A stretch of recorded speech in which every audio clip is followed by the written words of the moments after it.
여비롭게 시간이 안 가는지 정말 버스 안에서 고잉 이불 속에서 고잉은 언제나 너에게 고잉. Assalamualaikum warahmatullahi wabarakatuh. Halo teman-teman, apa kabar nih hari ini? Semoga baik-baik saja ya. Sebelumnya, perkenalkan saya Fatma Rahmawati dengan NIM 126406213180 dari kelas MKS 5D. Pada kesempatan kali ini, saya akan menjelaskan mengenai analisis teknikal saham BNLI dan saham DILD, serta penjelasan mengenai obligasi korporasi untuk memenuhi tugas UAS mata kuliah manajemen portofolio dan investasi yang diampu oleh Bapak Anang Haris Firmansyah MPD. Baik teman-teman, sebelum kita membahas lebih dalam mengenai analisis dari saham BNLI dan saham DILD, mari kita bahas terlebih dahulu apa sih itu investasi dan apa sih itu saham. Simak baik-baik ya. Investasi adalah komitmen atas jumlah dana atau sumber daya, atau dapat juga disebut dengan penanaman modal pada saat ini dengan tujuan untuk memperoleh sejumlah keuntungan di masa yang akan datang. Kemudian kalau saham apa nih? Saham adalah bukti kepemilikan nilai sebuah perusahaan atau tanda penyertaan modal kepada suatu perusahaan. Jadi, simpelnya tuh gini. Ketika ada perusahaan yang membutuhkan modal untuk membangun perusahaannya, jadi mereka itu menjual kepemilikan perusahaannya dalam bentuk saham. Lalu untuk keuntungan memiliki saham itu apa saja? Ya misalnya, kalau perusahaannya bagus dan dapat untung, kita juga akan mendapatkan keuntungan. Keuntungan yang pertama yaitu didapatkan dari capital gain. Capital gain adalah selisih antara harga beli dan harga jual. Kalau nih kita beli saham dengan harga yang murah atau rendah, lalu kita jual dengan harga yang tinggi, kita akan mendapat keuntungan yang namanya capital gain, yaitu selisih antara harga jual dan harga beli. Yang kedua ada dividen. Dividen adalah pembagian laba kepada pemegang saham berdasarkan banyaknya saham yang dimiliki. Tapi ingat ya teman-teman, tidak semua perusahaan itu membagikan laba dividennya. Lalu bagaimana sih teknik analisis yang dapat kita lakukan ketika kita akan berinvestasi? Pada dasarnya itu teknik analisis yang dapat kita lakukan ada dua. Yang pertama ada analisis fundamental dan yang kedua ada analisis teknikal. Analisis fundamental merupakan analisis yang mengacu pada kondisi perusahaan serta faktor ekonomi mikro dan makro. Sedangkan analisis teknikal itu adalah analisis dengan melihat tren pergerakan harga saham di pasar. Nah, pada kali ini kita akan membahas mengenai dua saham, yaitu ada saham BNLI dan saham DILD. Yuk teman-teman, langsung saja kita bahas analisis pada saham yang pertama, yaitu saham BNLI. BNLI adalah kode saham Bank Permata. Bank Permata adalah bank di Indonesia yang didirikan pada tahun 1954 dengan nama Bank Bali. Pada saat ini, Bank Permata fokus pada pengembangan bisnis, pergerakan komersial, dan syariah.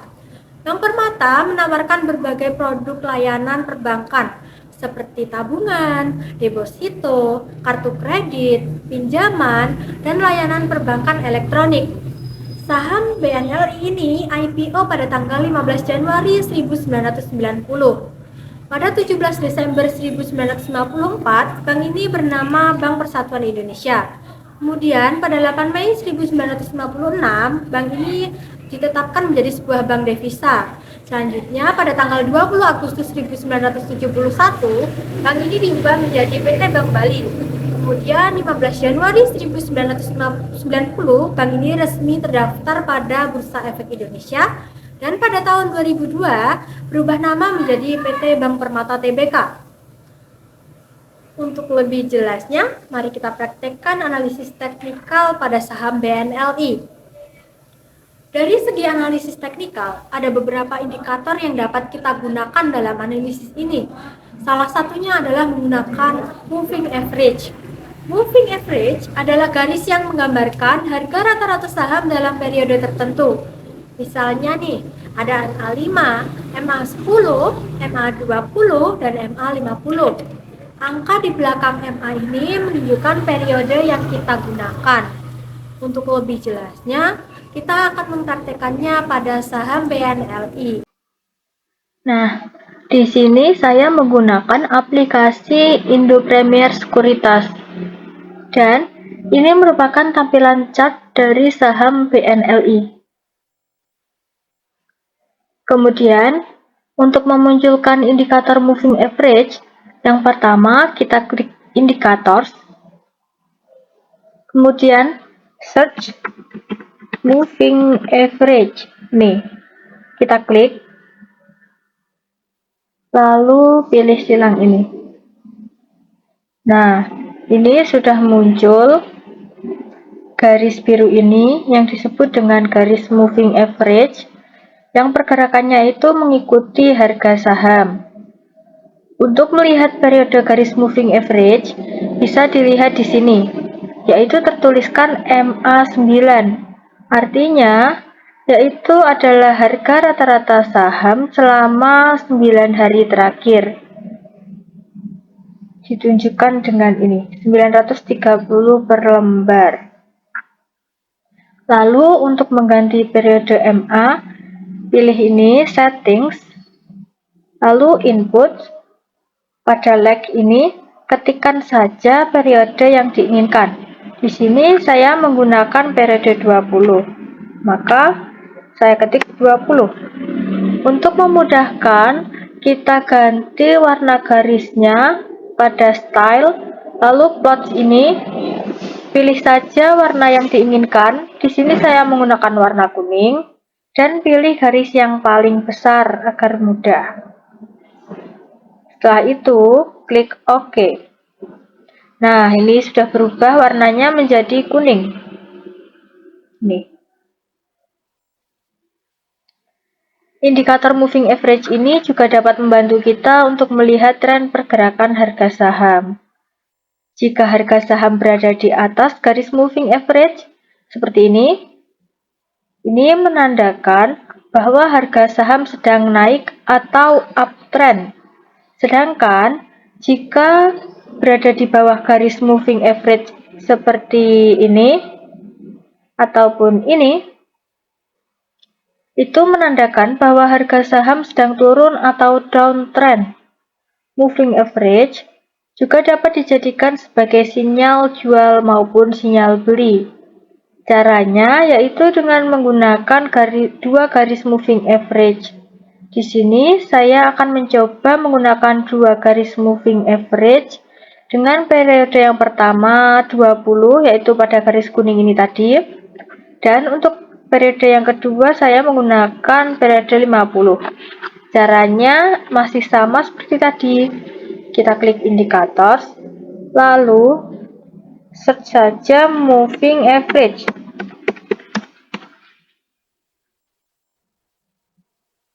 Oke, ini sudah muncul. Lalu untuk mengubahnya kita klik settings, pada input, pada leg ini kita ganti menjadi 50. Garisnya juga kita ganti, sama seperti tadi. Kita pilih saja warna yang kita inginkan. Di sini saya memilih warna hijau. Kalau sudah, kita klik OK. Nah, ini sudah muncul dua garis moving average.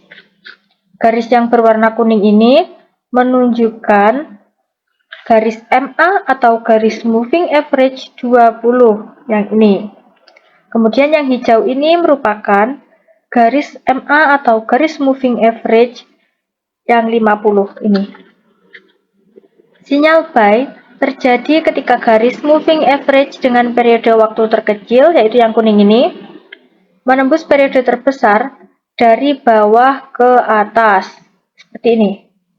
Kan dari bawah ke atas, ini pada tanggal 27 Juni ini terjadi sinyal buy.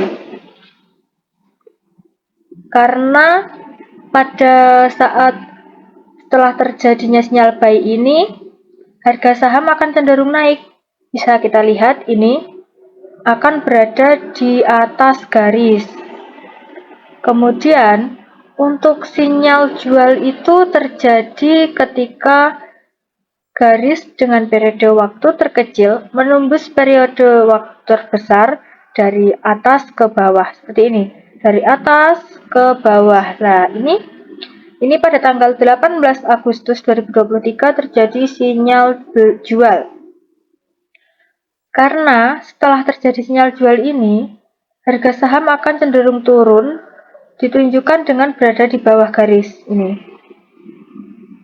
Seperti ini. Selanjutnya yang kedua ada saham DILD. DILD adalah kode saham dari Thailand Development Tbk yang bergerak dalam bidang pembangunan dan penyewaan gedung perkantoran. Perusahaan ini didirikan pada 10 Juni 1983 dan memulai kegiatan usahanya pada 1 Oktober 1987. Perusahaan ini IPO pada tanggal 4 September 1991. Kemudian, untuk analisis saham DILD adalah sebagai berikut. Yang selanjutnya kita akan menganalisis saham DILD. Sama seperti saat menganalisis saham BNLI tadi, kita munculkan dulu dua garis moving average. Kita klik indicators, kemudian ketik moving average. Sudah muncul. Nah, di sini kita ganti lagi di settings, tetap menggunakan periode 20 dan saya ganti garisnya menjadi warna kuning dan lebih tebal. Klik OK. Nah, di sini garisnya sudah muncul. Untuk harga rata-rata saham DILD dalam 20 hari terakhir yaitu 191. Kemudian kita munculkan garis yang kedua. Search lagi moving average. Kita ubah lagi menjadi 50. Setelah itu garisnya juga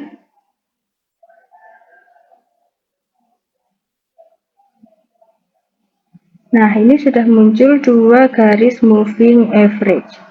Kemudian kapan saat terjadinya untuk sinyal buy dan sinyal jual?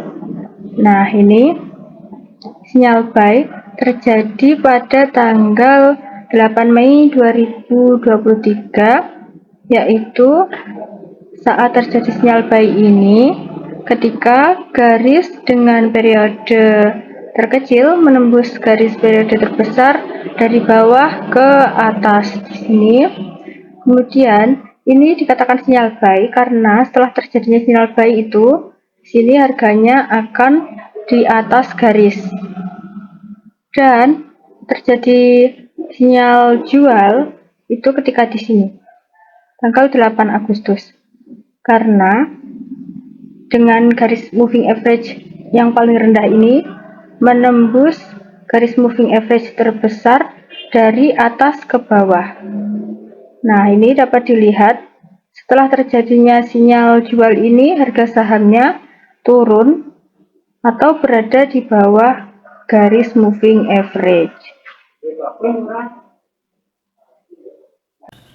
Nah, tadi kan kita sudah membahas mengenai saham dengan kode BNLI dan saham dengan kode DILD.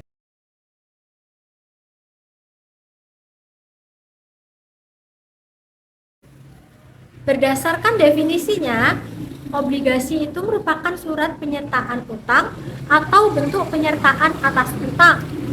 Artinya, penerbit obligasi ingin berhutang kepada pemegang obligasi. Dalam obligasi korporasi, perusahaan itu berperan sebagai penerbit obligasi.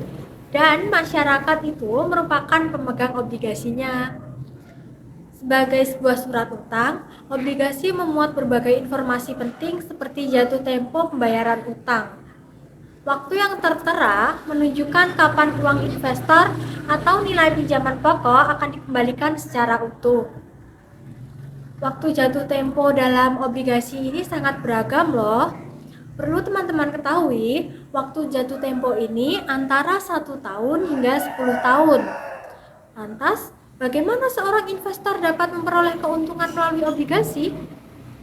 Nah, dalam rangka menarik minat investor, pihak penerbit obligasi ini akan memberikan kupon bentuk keuntungan yang berasal dari sejumlah persentase nominal investasinya. Pada kali ini, kita akan mencoba membahas mengenai obligasi korporasi, yaitu obligasi berwawasan lingkungan berkelanjutan 1 Bank BRI tahap 2 tahun 2023 seri A.